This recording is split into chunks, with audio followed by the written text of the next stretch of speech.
नमस्कार, study IQ IAS Hindi में आप सभी लोगों का बहुत बहुत स्वागत है। मैं विरद एक बार समक्ष आपके फिर से हाजिर हुआ हूं आज के हिस्ट्री ऑन मैप कार्यक्रम में। हिस्ट्री ऑन मैप में आज हम पढ़ने वाले हैं मुगल सम्राट के अंतिम महान शासक औरंगजेब के बारे में। तो इसके बाद औरंगजेब की डेथ जब हो जाती है तो उसके बाद भी मुगल है, लेकिन वो उत्तर मुगल काल के रूप में जाना जाता है और उसको हम लोग आधुनिक भारत के इतिहास में अक्सर पढ़ते हैं। तो मध्यकालीन भारत में मुगल सल्तनत में आज अंतिम बादशाह औरंगजेब और उनके विजय अभियानों के बारे में और उनसे संबंधित जो प्रमुख स्थल हैं उन स्थल की लोकेशंस को आज की इस मैप में हम लोग समझना शुरू करेंगे। लेकिन उससे पहले आपको बता दूं कि आज भाई अंतिम तिथि है, 10 जुलाई है इस बैच में एडमिशन लेने के लिए। शाम को 6 बजे क्लासेस शुरू हो चुकी हैं इसकी, तो फटाफट से आप सब लोग एडमिशन लेना शुरू कर दीजिए। अगर अभी तक आपने अपने आप को इनरोल नहीं कराया है तो आप इस हिंदी वाले बैच में पॉलिटी विषय के साथ अमरेंद्र सर इसकी शुरुआत कर रहे हैं, आप इसमें इनरोल कीजिए। ये कोड कहीं यूज करना चाहते हैं तो जरूर करिए, इस कोड को कहीं नोट कर लीजिए। स्टडी IQ के किसी भी कोर्स में अगर आप इनरोल होना चाहते हैं तो विरद लाइव कोड का इस्तेमाल करना है। एक चीज और मैं आपको बता दूं कि जितने भी कोर्सेज हैं स्टडी IQ के, आप जो वीडियो देख रहे हैं इस वीडियो के नीचे डिस्क्रिप्शन लिंक दिया है, आप सभी लोग जाकर के उनमें से किसी एक लिंक पर क्लिक जरूर कीजिए और क्लिक करके देखिए कि कौन कौन से इवेंट्स जो है वहां पर आपके कोर्सेज के लिए उपलब्ध हैं। ठीक है, तो उन सभी लिंक्स को एक बार आप जरूर क्लिक करेंगे, एक बार देखेंगे कमेंट सेक्शन नीचे जो डिस्क्रिप्शन बॉक्स है उस डिस्क्रिप्शन बॉक्स में सारे लिंक दिए गए हैं, आपको जाकर के वहां पर एक बार देखना है। ठीक है, तो मैं आपको बता रहा था कि भाई 10 जुलाई है आज, और आज शाम 6 बजे वाला जो ये बैच है ये आज इसमें एडमिशन क्लोज हो जाएगा। क्लासेस एकदम विधिवत शुरू हो रही हैं, पॉलिटी विषय के साथ शुरू हुई हैं, अमरेंद्र सर इसकी शुरुआत कर रहे हैं। इसी क्लास में मैं आपको इतिहास पढ़ाते हुए डिटेल्ड एनालिसिस करते हुए दिखाई दूंगा। देखिए, YouTube की क्लास कंप्लीट नहीं होती हैं, आपको लगती जरूर अच्छी हैं, लेकिन YouTube की क्लास कभी भी कंप्लीट हो नहीं सकती। उसका रीजन है कि ये वन वे कम्युनिकेशन है, वन वे स्टडी है। जब तक पढ़ाई दोनों तरफ से नहीं होती है तब तक उसको कंप्लीट नहीं माना जा सकता। तो इसलिए आप यहां पर आकर के जरूर देखें। रही बात कि आपको क्लास में कैसा पढ़ाया जाएगा, इसका अंदाजा तो आपने लगातार ये जो क्लासेस हैं देख करके लगा ही लिया होगा। बहरहाल, ये सेकंड बैच है और इस बैच में आपको 18 किताबों का सेट मिलेगा। 18 किताबें जो हैं आपको मिलेंगी, 18 किताबों के बुक्स आपको अवेलेबल कराए जाएंगे, ये सारी चीजें उपलब्ध रहेंगी। तो चलिए शुरू से शुरू करते हैं आज की क्लास। और आज की क्लास का, जैसा कि आपको हमेशा मालूम है कि हम आपको यहां पर लिखते हैं हिस्ट्री ऑन मैप, तो आज भी लिख देते हैं हिस्ट्री ऑन मैप। ये कार्यक्रम है आपका, ठीक है, हिस्ट्री ऑन मैप। और इसमें हम लोग इतिहास पढ़ रहे हैं और इतिहास में आज मुगल और मुगलों में हम पढ़ेंगे आपके समक्ष आज औरंगजेब।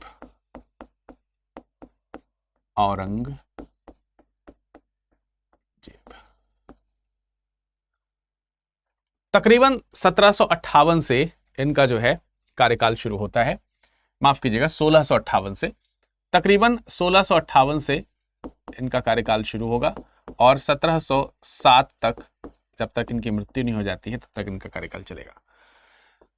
आप सब लोगों को मालूम है कि हमारा कोड है विरद लाइव, जो आप हमेशा यूज करते हैं, विरद लाइव। जो बच्चे नए हैं, जो स्टूडेंट नए हैं, वो अपने पास में नोट कर लें। आपको स्टडी IQ पे कुछ भी परचेज करना है तो यही विरद लाइव कोड जो है इसका इस्तेमाल आप कीजिएगा। आपको ये क्लासेस, कोई भी क्लासेस जो है आसानी से कम मूल्य में उपलब्ध हो पाएंगी, मैक्सिमम डिस्काउंट्स के साथ। ठीक है, चलिए इनके ऊपर हमारी चर्चा जारी होती है अब। तो जैसा कि मैंने आपको बताया कि औरंगजेब के बारे में आज हम लोग पढ़ रहे हैं। 1658 से 1707 तक का इनका कार्यकाल है। इनका जन्म हुआ था उज्जैन में।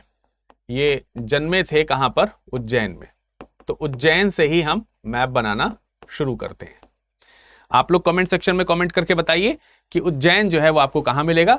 तब तक मैं यहां पर नक्शा ड्रॉ कर लेता हूं। दक्षिण भारत के नक्शे की शायद आपको जरूरत पड़ सकती है, क्योंकि इनका जो इतिहास है वो दक्षिण भारत में भी फैलता हुआ नजर आता है। ठीक है, तो दक्षिण भारत में कुछ इस तरीके से आपको नक्शा ड्रॉ करना चाहिए, जैसा कि मैं आपको यहां पर ड्रॉ करता हुआ दिखा ही रहा हूं। ठीक है, बस इससे ज्यादा उधर जाने की जरूरत नहीं, चाहे तो जा सकते हैं क्योंकि कुछ अराकान की जरूरत यहाँ पर पड़ेगी। ठीक है, अराकान की जरूरत पड़ेगी। तो यहाँ तक कुछ इस तरीके का मैप आपको देखने को मिलता है। बाकी यहां से मैं एक रिवर ड्रेन कर देता हूं जिसको हम लोग सिंधु नदी के नाम से जानेंगे। ये हमारी सिंधु नदी है,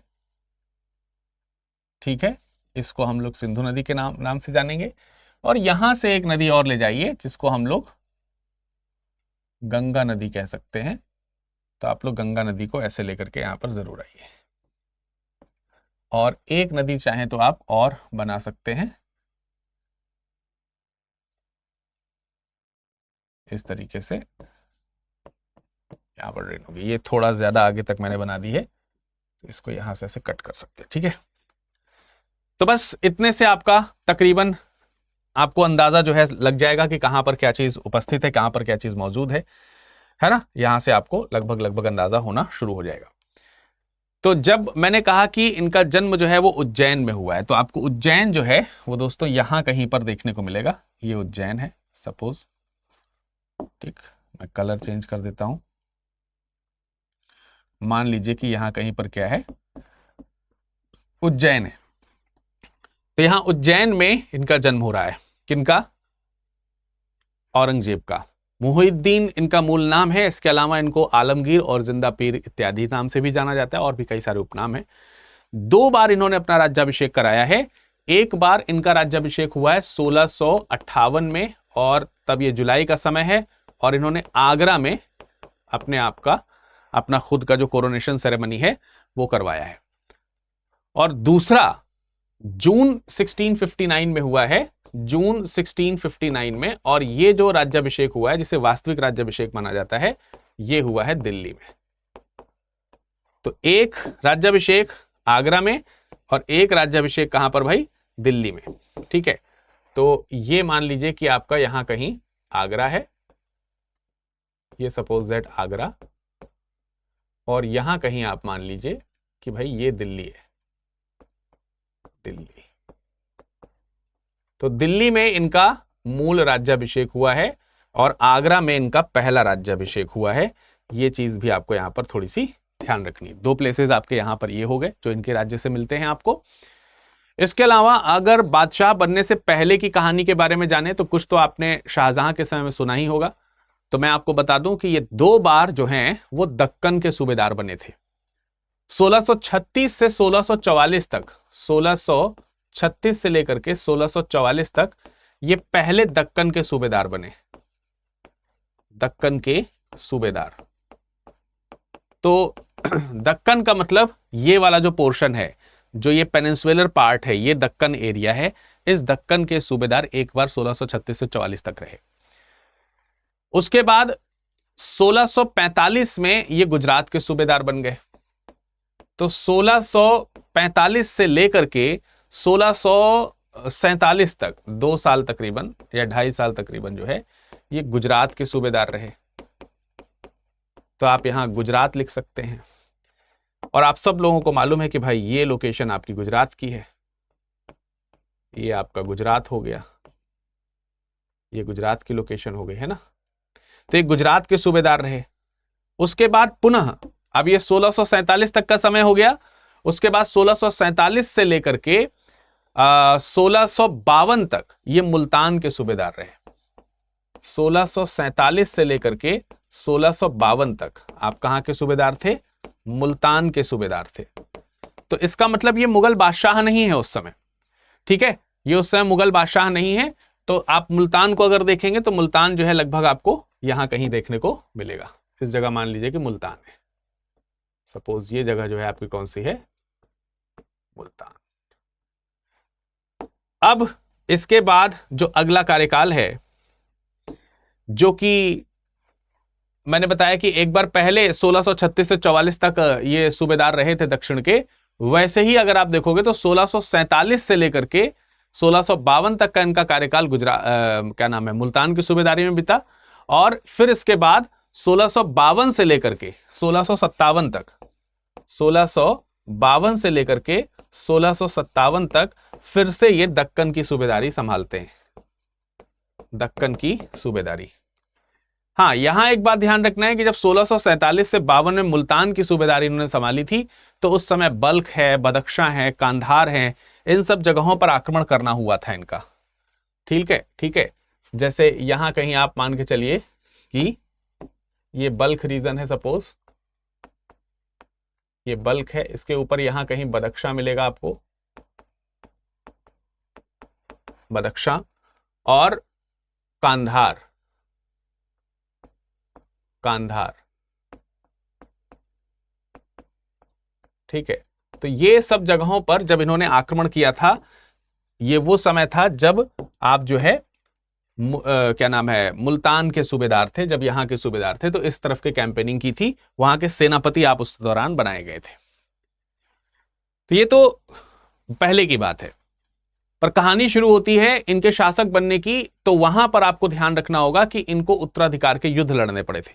और उत्तराधिकार के युद्ध में आपको यह ध्यान रखना है कि जिस समय मुमताज, अगर हम उनकी पत्नी की बात करें तो मुमताज महल उनका नाम है, आपको मालूम है 14 बच्चे उनके थे, यानी 14 संतानें थी उनकी, जिनमें से इस समय तक 7 संतानें जीवित थी, जिसमें से 4 पुत्र और 3 पुत्रियां थी। तो दारा शिको जो कि शाह बुलंद इकबाल के नाम से जाने जाते थे, ये बादशाह के साथ दिल्ली में अक्सर रहा करते थे। तो इनके एक भाई हैं दारा शिको, दारा शिको, ठीक है, ये दिल्ली में ही अक्सर रहा करते थे अपने पिता के साथ में, कई बार ये बादशाह के बगल में ही विराजमान हुआ करते थे। इसके बाद एक और पुत्र है जिनका नाम है शाह शुजा, हाँ शाह शुजा, एक और बेटे का नाम है शाह शुजा। तो शाह शुजा या शाह शुजा ऐसे लिखा रहता है। ये तत्कालीन समय में बंगाल वाला जो एरिया है, बंगाल की तरफ का जो एरिया है, वहां के सूबेदार हुआ करते थे। तो बंगाल का मतलब इधर वाला ये हिस्सा ये हो गया, ठीक है, यहां पे ये बंगाल है।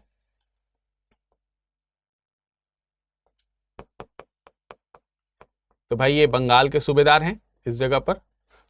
कौन है यहां पर?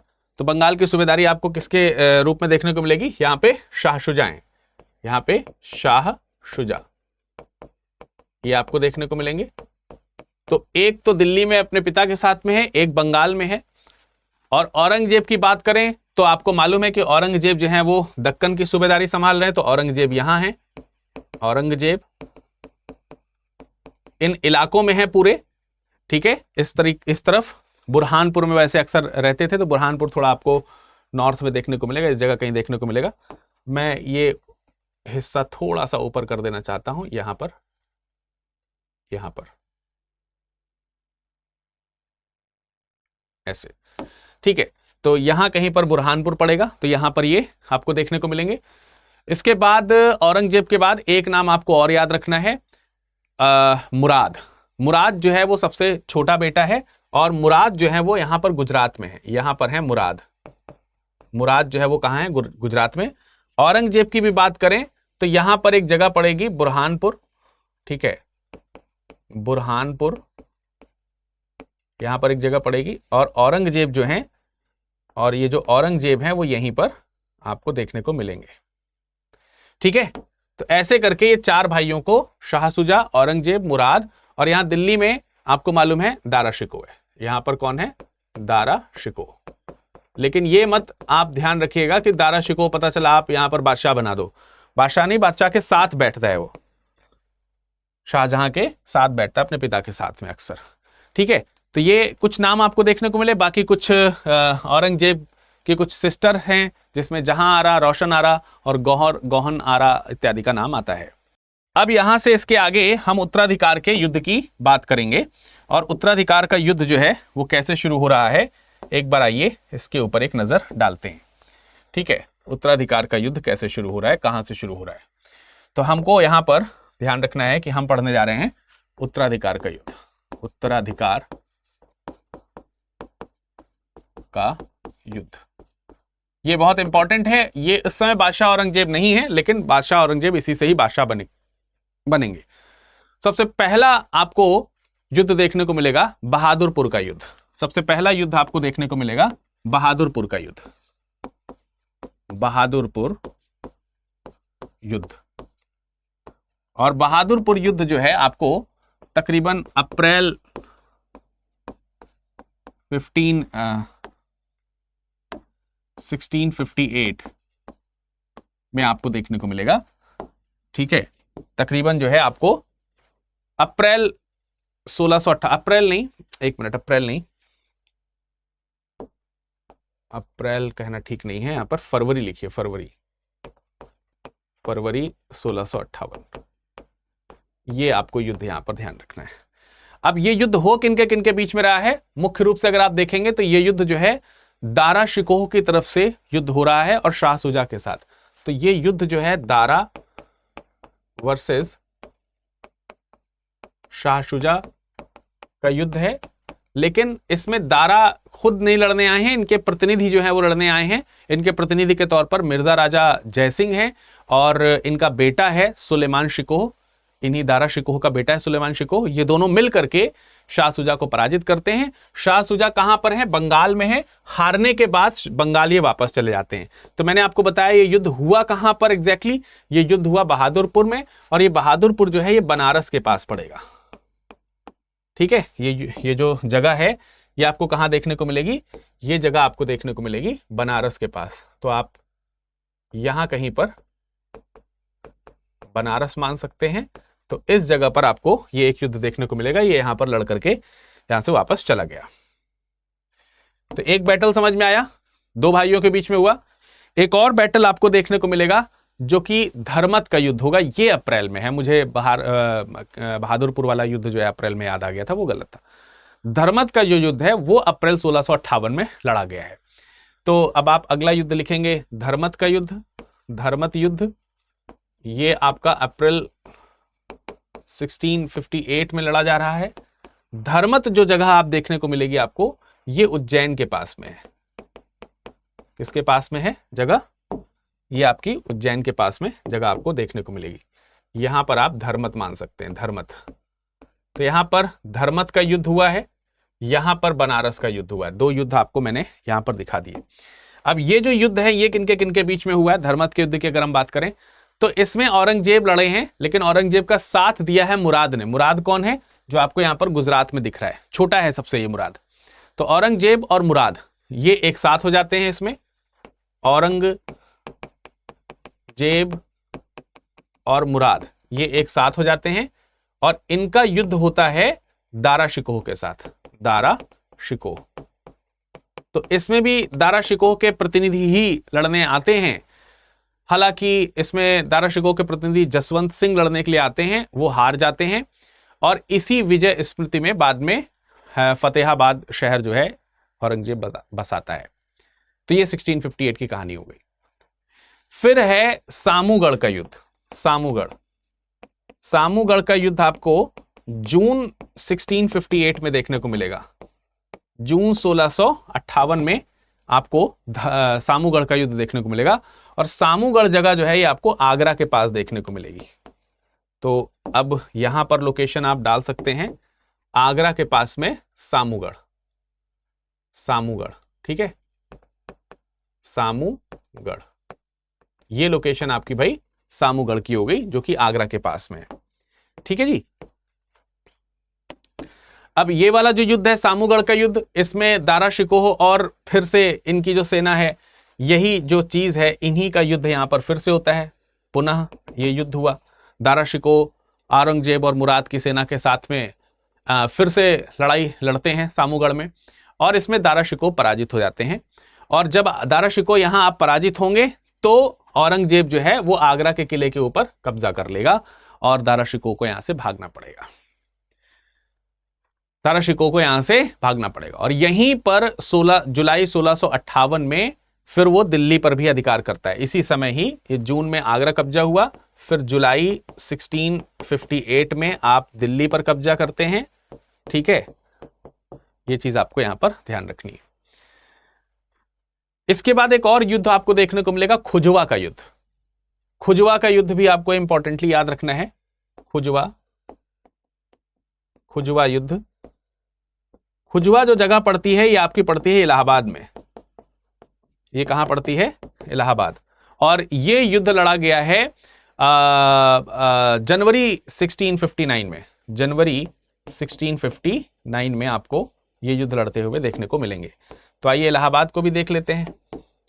यहां कहीं पर आपको इलाहाबाद लिखना पड़ेगा। देखिए इलाहाबाद मैं इसलिए लिख रहा हूं कि तब उसे इलाहाबाद ही कहा जाता था, प्रयागराज नहीं कहा जाता था, तो मैंने इसलिए इलाहाबाद लिखा है। आप चाहें तो प्रयागराज लिख सकते हैं, आपकी मर्जी। ये जो खुजवा का युद्ध हुआ है ये, अच्छा एक चीज और है कि जब यहां पर सामूगढ़ के युद्ध की बात करेंगे, औरंगजेब मुराद एक साथ लड़ रहा है और आगरा के किले पे कब्जा हो गया, उसके बाद मुराद की हत्या करवा दी जाती है, तो मुराद का काम खत्म हो जाता है। तो अब फिर से औरंगजेब का युद्ध होगा, लेकिन इस बार होगा शाह शुजा के साथ। औरंगजेब और शाह शुजा की सेना हारेंगी, मतलब लड़ेंगी। इसमें शाह शुजा जो है वो पराजित हुआ। शाह शुजा ये क्या हुआ, पराजित हुआ। और शाह शुजा के पराजित होने पर शाह शुजा जो है वो अराकान भाग गया। अराकान में, अराकान मान के चलिए कि इधर कहीं अराकान पड़ रहा है। अराकान बर्मा का हिस्सा है बेसिकली। अराकान में अराकानियों ने इस शाह शुजा की हत्या कर दी, तो ये भी काम इनका खत्म हो गया। अब अभी भी दारा बचे हुए हैं, तो एक और युद्ध होगा देवराई में। एक और युद्ध आपको देखने को मिलेगा, कहां पर, देवराई में। तो देवराई जो जगह पड़ती है आपकी, यहां पर लिख दे रहा हूं मैं, एक मिनट, देवराई का युद्ध। देवराई, देवराई जो जगह पड़ेगी ये अजमेर के पास पड़ेगी, अजमेर के पास में। तो अजमेर के पास में पड़ेगी, तो भाई चलिए अजमेर भी बना लेते हैं। यहां कहीं पर, यहां कहीं अजमेर हो गया आपका, अजमेर, ठीक है। यहां पर देवराई पड़ेगा आपका। अब देवराई का युद्ध किसके किसके बीच होगा, बचा कौन है, तो आप देख ही रहे हैं कि देवराई का युद्ध हो रहा है दारा वर्सेस औरंगजेब। इस युद्ध में दारा जो है वो पराजित होते हैं। दारा पराजित होकर के भागना चाहते हैं, लेकिन इनको बोलन दर्रे के पास पकड़ लिया जाता है। अफगानी की सहायता से बंदी बना करके दिल्ली लाया जाता है और नग्न करके इनको दिल्ली में घुमाया जाता है। फिर इनके ऊपर आरोप लगाते हुए मृत्युदंड दिया जाता है और इनके बेटे सुलेमान शिकोह जो थे उनको भी पकड़ लिया जाता है। सुलेमान शिकोह जो है इधर गढ़वाल की तरफ भाग गया था, वहां पर उसे जहर देकर के मार डाला जाता है।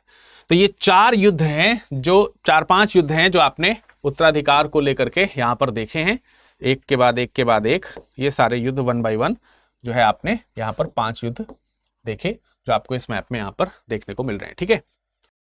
चलिए अब हम लोग क्या करेंगे, ये तो हो गया भाई, शासक कोशक बन गए। अब इनका हम जरा विजय अभियान एक बार देख लेते हैं कि इनका विजय अभियान कहां से कहां तक रहा, ठीक है। इनके विजय अभियान के ऊपर एक बार चर्चा कर लेते हैं। उत्तराधिकार के युद्ध तो हो गए, ठीक है। तो उत्तराधिकार के युद्ध के बाद अब आइए विजय अभियान के ऊपर एक दृष्टिपात करते हैं। औरंगजेब के विजय अभियान, विजय अभियान। तो विजयों में आप देखेंगे इसकी शुरुआत जो है वो असम से हो रही है। कामरूप वाला जो हिस्सा है असम, वहां से हो रही है। तो असम कामरूप वाला जो इलाका है वहां से हो रही है। और इसकी राजधानी तत्कालीन समय में गढ़गांव हुआ करती थी, राजधानी के तौर पर उसका फेमस था। तो वहां पे 2 शासक हैं, एक का शासक का नाम जो है वो जयध्वज है और दूसरे शासक का नाम है चक्रध्वज। तो जयध्वज और चक्रध्वज जो हैं, इनका शासन आपको यहां पर देखने को मिलेगा। तो इस एरिया को भी आइए लोकेट करते हैं। और ये हिस्सा आपका असम वाला हो गया, असम कामरूप, है ना, यहां पर।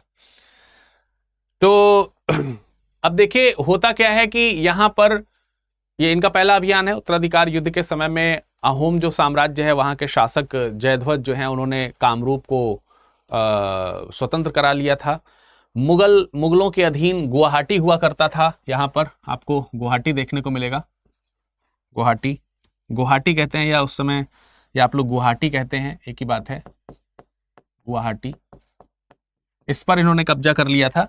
तो ये सब कब्जा जो है, स्वाभाविक सी बात है, मुगलों को क्यों ही बर्दाश्त होगा। तो इनको हरा करके वो उस एरिया को दोबारा से एक्वायर किया गया था। और फिर तब जो है बंगाल का सूबेदार बनाया गया था मीर जुमला को 1662 में।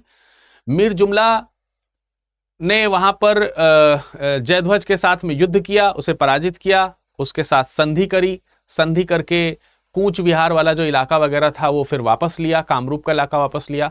आपको याद हो मैंने आपको बताया था पिछले लेक्चर में कि मुगलों और अहोम साम्राज्य के बीच में जो सीमा तय की गई थी वो बर नदी थी। बर नदी से और पूरब की ओर जाते हुए ये जो आपकी नदी आ रही है ब्रह्मपुत्र, इस ब्रह्मपुत्र की एक सहायक नदी है जिसका नाम है भराली, वहां भराली तक हो गया। तो यहां तक सारी जो जगहें थी वो मीर जुमला के पास रही। मीर जुमला की जब डेथ हो गई तो औरंगजेब के मामा थे शाइस्ता खान, उनको सूबेदार बनाया गया बंगाल का। उन्होंने थोड़ा सा और एक्सपेंशन किया, वो अराकान तक अपना राज्य जो है विस्तार करके ले गए। अराकान के राजा को 1667 में उन्होंने हरा दिया था, माफ कीजिएगा, अराकान के राजा को 1667 से बहुत पहले हरा दिया था। हाँ, 1667 के आसपास का एक और पॉइंट है कि जयध्वज भी तब तक उनकी मृत्यु हो चुकी है और जयध्वज की जगह चक्रध्वज आ चुके हैं। चक्रध्वज ने फिर से अहोम साम्राज्य को 1667 में मुगलों से जीत लिया था। तो इसलिए दो नाम आपको यहां पर जयध्वज और चक्रध्वज के रूप में याद रखने होते हैं। इसके बाद एक जगह और विजिट करी है जिसको हम लोग लद्दाख के तौर पर जान सकते हैं। लद्दाख, इन्होंने लद्दाख विजय करी है, विजिट किया, ठीक है। तो ये भाई एरिया आपका लद्दाख वाला है। यहां पर एक मिनट, यहां पर, हाँ ये लद्दाख वाला इलाका है, लद्दाख। तो इन्होंने लद्दाख को भी विजिट किया है, ठीक है। लद्दाख उत्तर का हिस्सा हो गया। इसके अलावा दक्षिण भारत की हम जरूर बात करेंगे, यहां पर दक्षिण भारत की बात करेंगे। तो दक्षिण भारत तो पहले से औरंगजेब के पास में था, ये आपको मालूम ही है। इसको जो है 1881 में इनका एक बेटा है जिसने विद्रोह किया। तो 1881 में जब इनका बेटा, माफ कीजिएगा 1881 नहीं 1681 में इनका बेटा है जिसका नाम है अकबर, या अकबर के नाम से आप इसको जानते हैं। ये वो अकबर नहीं है, दूसरे अकबर हैं। इन्होंने जब विद्रोह किया तो इसके विद्रोह का पीछा करते हुए ये दक्षिण तब गए थे, तब ये मराठों के शरण में चला गया था अकबर जो है। तो इन्हीं का पीछा करते हुए 1681 में ये दक्षिण आया। नवंबर 1681 में इसने बुरहानपुर को फिर से जो है वो कब्जे में कर लिया। ये वाला जो इलाका आप देख रहे हैं बुरहानपुर, यहीं पर पहले भी थे। 1682 में इन्होंने अहमदनगर को भी जीत लिया। तो 1681 में, नवंबर 1681 की बात करें तो ये बुरहानपुर पहुंचा है। और बुरहानपुर से दक्षिण पश्चिम की तरफ आएंगे तो अहमदनगर पड़ेगा 1682 में अहमदनगर की बात होगी। अहमदनगर आपको यहां कहीं देखने को मिल जाएगा। अहमदनगर जो है वो आपको यहां कहीं देखने को मिलेगा, अहमदनगर, ठीक है। ये आपका अहमदनगर हो गया, ये आपका अहमदनगर हो गया। यहां पे आपको कहीं अहमदनगर देखने को मिल जाएगा। तो उन्होंने अहमदनगर पे कब्जा किया, कुछ समय तक यहां पर रहे और 25 वर्ष तक आगे चल करके इनको इसी दक्षिण भारत में समय गुजारना पड़ा। तो दक्षिण भारत में कौन कौन सी जगहें हैं अगर हम उसकी बात करें तो बीजापुर की सबसे पहले बात होगी। बीजापुर, अगर हम बीजापुर की बात करते हैं तो बीजापुर कहां पर पड़ेगा आपका, इस तरफ। ये आपका बीजापुर है, इसको मैं यहां पर बना देता हूं, कहीं इस जगह पर कहीं पर बीजापुर है। लोकेशंस आप जरूर ध्यान रखें, ठीक है, लोकेशंस आपके काम आएंगी। बीजापुर में सितंबर 1686 के आसपास इसको जो है इन्होंने अपने हिसाब में अपने राज्य में विलय कर लिया है। 1686 में इसका विलय हो गया। तो जिस समय इनका विलय हुआ उस समय बीजापुर के सुल्तान हुआ करते थे सिकंदर आदिल शाह। सिकंदर आदिल शाह, तो एक तरीके से सिकंदर आदिल शाह जो है यहाँ के अंतिम सुल्तान हुए। इनको कैद करके ऊपर दक्षिण भारत का जो उत्तरी हिस्सा है वहां पे दौलताबाद जगह है, वहां पर भेज दिया गया। दौलताबाद दुर्ग में भेज दिया गया। तो दौलताबाद तो आप लोग मोहम्मद बिन तुगलक के समय से जान रहे हैं। तो यहीं कहीं पर आपका, जहां पे औरंगजेब लिखा है, इस औरंगजेब वाले हिस्से को मैं यहां से अगर मूव करा दूं तो यहां पे मैं दौलताबाद लिख सकता हूं आपके लिए। दौलताबाद। तो दौलताबाद का जो किला है उस किले में इनको क्या कर दिया गया, कैद कर दिया गया। तो यहां से जो बीजापुर का सल्तनत है वो इनके हिस्से में आ गया। बीजापुर के बाद समय आया गोलकुंडा का। गोलकुंडा जो है आपको इसके पूर्वी हिस्से में देखने को मिलेगा बीजापुर के। तो यहां कहीं आपको गोलकुंडा देखने को मिलेगा। ये इलाका जो है ये गोलकुंडा का है, गोलकुंडा। ठीक है, गोलकुंडा वाला जो इलाका है इसकी अगर हम बात करें तो 1672 में अब्दुल्ला कुतुब शाह जो है उनकी डेथ हुई थी। अब्दुल्ला कुतुब शाह के बाद में अब्दुल हसन जो है यहां पर इनकी गद्दी पर बैठता है। तो अब्दुल हसन जो हैं, अब्दुल हसन कुतुब शाही वंश के हैं। यहां कुतुब शाही है, यहां पर आप देख सकते हैं आदिल शाही चल रही है। तो कुतुब शाही वंश के ऊपर भी इन्होंने डेरा डाला है। इनके वजीर हुआ करते थे मदन्ना पंडित, ये उन्हीं के अकॉर्डिंग ही काम करते थे। अदन्ना और मदन्ना दो इनके सहयोगी थे, बाकी कुछ काम के थे नहीं है। लेकिन ये बहुत मजबूत किला था, इसको प्रवेश पाना आसानी नहीं हो पा रहा था। तो अब्दुल्ला मनी नाम के या अब्दुल्ला पनी नाम के एक अफगान सिपाही को औरंगजेब ने कुछ घूस दी। तो कहते हैं कि सुनहरी कुंजी का प्रयोग करके, यानी कि घूस दे करके इस किले में प्रवेश किया। जैसे आपको मालूम है कि बुरहानपुर वाले किले में अकबर को प्रवेश करने का मौका मिला था, इसी तरीके से ही तो गोलकुंडा को भी विलय कर लिया है। और इनके जो शासक हैं जिनका नाम है अब्दुल हसन, उनको भी कैद करके दौलताबाद भेज दिया गया। तो इनका जो गोलकुंडा है विलय कर लिया गया और इनको भी दौलताबाद कैद कर दिया गया ले जाकर के। तो ये हिस्सा भी इनके पास में आ गया। इसके सेनापति हुआ करते थे, बहुत ही योग्य सेनापति था गोलकुंडा का, अब्दुल रज्जाक लारी। हालांकि वो बाद में मुगल सेना के साथ में मिल गया जाकर के। ठीक है, तो ये हिस्सा आपको समझ में आया। फिर हम बात करेंगे राजपूताना इलाकों की। तो राजपूताना इलाकों में आपको जोधपुर का हिस्सा देखने को मिलेगा। ठीक है, अगर हम राजपूताना इलाकों की बात करें तो राजपूताना इलाकों में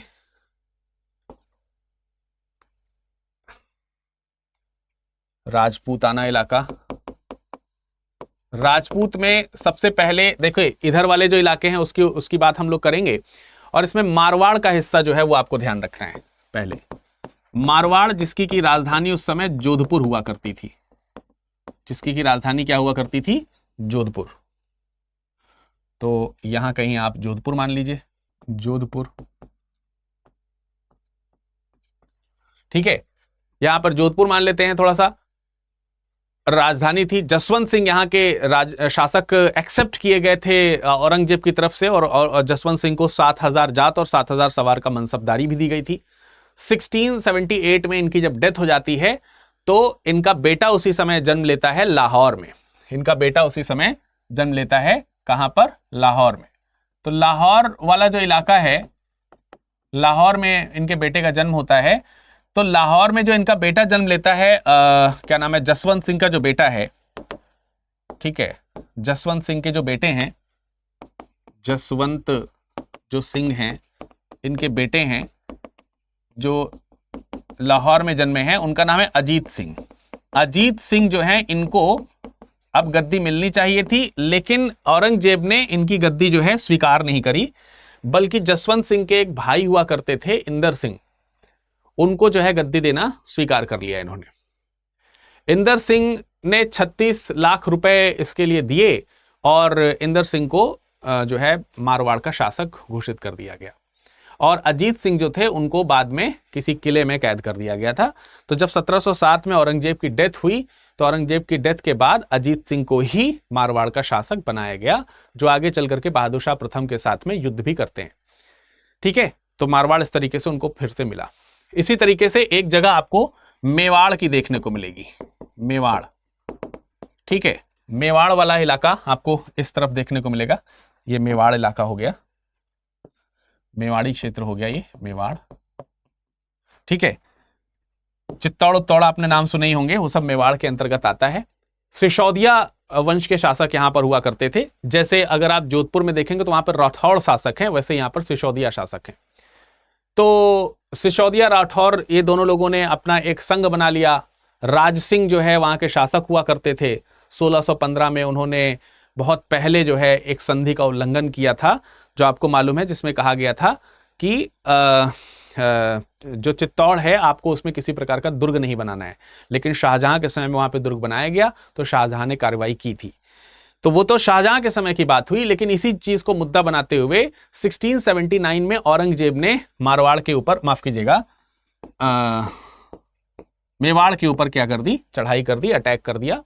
और जब ये अटैक किया तो अटैक करते समय देवारी, उदयपुर, चित्तौड़, ये सारी जो जगहें हैं, यानी मेवाड़ का जो पूरा इलाका है, मेवाड़ का जो पूरा इलाका है, इसमें देवारी, उदयपुर और चित्तौड़ तीनों जगह आती हैं। इन तीनों को उसने क्या कर लिया, इस तीनों को विजित करके अपने राज्य में लाने का प्रयास किया। राणा राज सिंह की मृत्यु हो चुकी थी, उसकी जगह पर राणा जयसिंह आ चुके थे। राणा जयसिंह ने फिर आगे चल करके 1681 में इनके साथ संधि कर ली और उस संधि के अकॉर्डिंग फिर जयसिंह जो है ये मेवाड़ के शासक बने रहे। और ये भी जो है उत्तर मुगल काल में स्वतंत्र होने का प्रयास करते हैं। तो जब आप उत्तर मुगल काल में तमाम सारे क्षेत्रीय शासकों के उदय की बात करते हैं तो आप उस समय मारवाड़ और मेवाड़, ये वाला जो इलाका है ये मारवाड़ है और ये नीचे का जो इलाका है वो मेवाड़ है। मारवाड़ और मेवाड़ जो है ये स्वतंत्र होना चाहते हैं दिल्ली से तब। ठीक है, तो आई होप कि आपको ये पूरा का पूरा शासनकाल समझ में आया होगा। यहीं आप देखेंगे कि अहमदनगर के पास में इनकी मृत्यु होती है 1707 में और औरंगजेब का टाइम पीरियड जो है वो समाप्त हो जाता है। तो आई होप कि औरंगजेब का पूरा जो ये कार्यकाल है ये आपको समझ में आया होगा। चलिए, जाने से पहले मैं आपको एक चीज और बता देना चाहता हूं दोबारा से कि भाई आज 10 जुलाई है। आज इस बैच में एडमिशन लेने की लास्ट डेट है, जो कि 8 तारीख से बैच शुरू हुआ था और उसमें शाम को 6 बजे से क्लासेस चल रही हैं। तो भाई इस बैच में जल्दी से जल्दी जुड़ने के लिए आपको एप्लीकेशन यूज करना है। ठीक है, आपको ऐप पे जाना है, एप्लीकेशन पे जाइए और एप्लीकेशन में जाकर के आप स्टडी आईक्यू का एप्लीकेशन लेना है आपको। उसमें हिंदी के कोर्स में जाना है और हिंदी के कोर्स में ये कोर्स जो है वो सेलेक्ट करना है आपको। विरद लाइव कोड का इस्तेमाल करना है, विरद लाइव। ठीक है, और किसी भी प्रकार की कोई समस्या आ रही है, कोई दिक्कत आ रही है तो आप हमें यहां पर संपर्क कर सकते हैं। ठीक है, आप हमें यहां पर संपर्क जो है वो कर सकते हैं इस जगह पर। तो ये हमारा एड्रेस है टेलीग्राम और इंस्टाग्राम का virad.dubey। ईमेल एड्रेस है virad.dubey@studyiq.com। यहां पर आप अपना कॉन्टैक्ट नंबर भी ड्रॉप कर सकते हैं अगर आपको कुछ हमारी टीम से बात करनी है तो। ठीक है, तो मैं आप सभी लोगों को इस बैच में देखना चाहूंगा। अच्छे से हिस्ट्री पढ़िएगा, अच्छे से यूपीएससी की तैयारी करिएगा, हिस्ट्री ऑन मैप के सारे लेक्चर्स का आप अच्छे से रिवीजन करिएगा। आपका समय शुभ हो। धन्यवाद।